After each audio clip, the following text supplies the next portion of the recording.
Alright, ladies and gentlemen, welcome back to the channel. Today we're talking New York Knicks. They just won at home in the Garden against the number one offense in the NBA, which is pretty crazy, in Charlotte Hornets, who are still without LaMelo Ball. Now, I have some opinions on the New York Knicks because, I feel like they're right there. But there was an acquisition, and all of you guys watching this, if you're a Knicks fan or even if you're just an NBA fan in general, if you're watching this video, you know who the hell I'm talking about. I'm talking about Jalen Brunson, all right? I'm talking about Jalen Brunson. Now, Jalen Brunson, I always have to tell this story whenever I get a chance. Jalen Brunson went to one of my high school's rival teams, and my one and only high school basketball game I went to my freshman year, like the first couple of weeks. Jalen Brunson dropped, I think it was 46, it might have been 48. I don't think he got a 50 burger. 50 piece with barbecue and ranch sauce, double sauce. I think it was 46 or 48. From that moment, I became a Jalen Brunson just diehard fan. All right. Tonight, and in the season in general, but specifically tonight, Jalen Brunson dropped 27.7 rebounds, 13 assists. He got a steal. He got a block, finished +7, which was almost the team high. He went 10 of 15 from the field, 2 of 5 from downtown, made all of his free throws. We know Jalen Brunson is a good basketball player, but he actually legitimately looks like an all-star right now. And it's crazy because the Knicks haven't really, I'm not trying to rag on the Knicks, because to me, even though I'm from Chicago, and I guess, we were big time rivals right before I was born with MJ, Ewing, et cetera, the Knicks have, there's just something iconic, right? Like, they're legends. It's historic. It's meaningful. It's the Garden. I don't even need to explain it. There's something special about the New York Knicks. They're almost like the Dallas Cowboys without giving them the stupid name of America's favorite football team, or whatever the hell the Cowboys declare themselves. So I like watching the Knicks, and I'm like a closet Knicks supporter, okay? And especially now with Jalen Brunson. Also, I'm a Duke bandwagon basketball fan, so I'm a big RJ Barrett cat.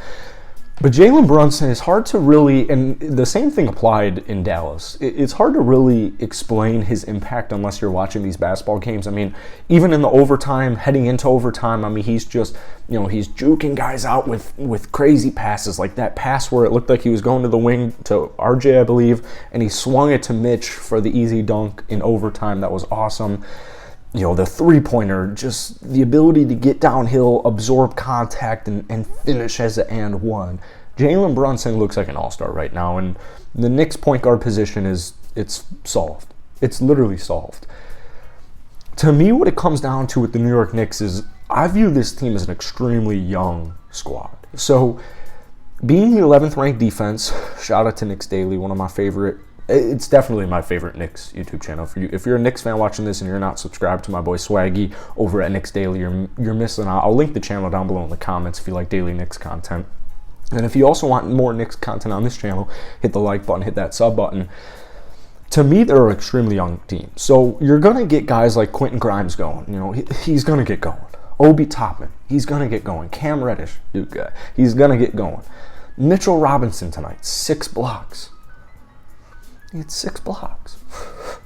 It's not every day that any player in the NBA or college or whatever level of basketball, even street ball, I could go out there and play street ball with a couple randos, and I guarantee you none of them are getting 6 blocks. I guess he played 37 minutes, but I still don't think anybody's getting 6 blocks in a competitive pickup basketball game. Definitely not. Mitchell Robinson is your defensive anchor, all right? Cam Reddish off of the bench. Obi Toppin's going to get more playing time. Quentin Grimes is going to get going. He's going to get more playing time. Emmanuel quickly looks awesome. Once these cats are rolling, once these cats are healthy as well, I'm looking at the Knicks. I'm like, they're 3-1. You've been missing a couple of players night in and night out. I'm a huge Quentin Grimes fan, so I know his impact's going to be huge. But even guys like IQ, they have high IQ. I'm sure that joke is overused. Isaiah Hartenstein was one of the most underrated pickups in the entire league. He's one of the best defensive centers in the entire NBA, and that I'm talking statistically, not just biased-wise. Statistically, he was one of the best backup centers. He was one of the best centers in general as far as efficiency and defense goes in the NBA last year, backing up Zubats in Los Angeles. So I'll even throw Miles McBride. I'm definitely throwing Miles McBride in there. It's a team where I feel like they exceeded their expectations a couple of years ago. Last year, things didn't necessarily go their way for a multitude of different reasons. And once they're fully healthy, and as we get into the second half of the season, the New York Knicks are going to be one of those teams that are they're running and gunning. And they already are right now. The big test is going to come Friday against Milwaukee, but I think Julius Randle, I think that RJ Barrett, although they had off nights, they still produced. I mean, RJ Barrett didn't make a three. Their whole offensive starters, all 5 of them, went 2 of 18 from downtown tonight. That's an issue. However, I have faith in Julius Randle. I have faith in RJ Barrett. Now, I don't necessarily view these cats as superstars in the league, but RJ Barrett star caliber. Julius Randle, when he's playing the way he should be playing, like we saw 2 years ago, second team All NBA, these are star players. So to me, with the Knicks, it just comes down to repetitions and perfecting your craft. That's what it boils down to, because what were they missing and what have they been missing for the longest of time? It's the point guard position, and Jalen Brunson, I've already explained to you, he's playing like an all-star, and that's how Jalen Brunson is. We could go on a whole tangent on Jalen Brunson with Dallas, but you guys have heard it, 21-7 when Luka doesn't play. Like, if you watch Mavericks games last season, the offense with Luka, it's super stagnant. It's just actually like, it's heliocentric. It's super stagnant. It's not team basketball. And once Jalen Brunson or Luka, if Brunson comes in off of the bench, or if Luka comes out and Brunson's running the point guard unit, the offense is flowing. And that's what you're seeing with the New York Knicks tonight. I feel like they had 3 really solid quarters on offense, especially up until the fourth. And luckily, as gassed as both teams were, because it was high scoring, also the start of the season, you've only played 3 games heading into this night, you got to get your legs under you. And they're a young team, so they're ready to run, they're ready to gun. So, even my boy Derrick Rose, you see that flag, I have nothing but love for my boy Derrick Rose. I think Derrick Rose deserves more playing time. I think Hartenstein deserves more playing time. Obi Toppin definitely deserves playing time. I can't wait to see Quentin Grimes get back to his usual shenanigans, because he's also a walking bucket. So, and also going back to the D-Rose and the Chicago flag, I think Tom Thibodeau is a perfectly capable coach.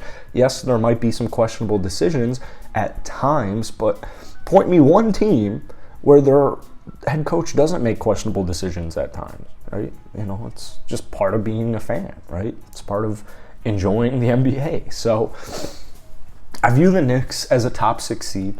I think if they're young talent, if you can stay healthy, and if your young talent can continue to develop, especially the way we saw it at the end of last season, and if they can get the proper playing time, that's also another thing. To me, the New York Knicks, the sky's the limit. I won't go as far to say as they're NBA champions, but I wouldn't be surprised if the Knicks made the Eastern Conference Finals. I wouldn't be surprised if they finished as a top 4 seed and got a home seed. I wouldn't be surprised, I guess, is my point with the New York Knicks. They're just a quality basketball team. So let me know what you guys are thinking about the Knicks down below. You're 3-1 right now. That loss to Memphis, we could do we could talk in a whole another 10 minutes about that game, but you're looking good.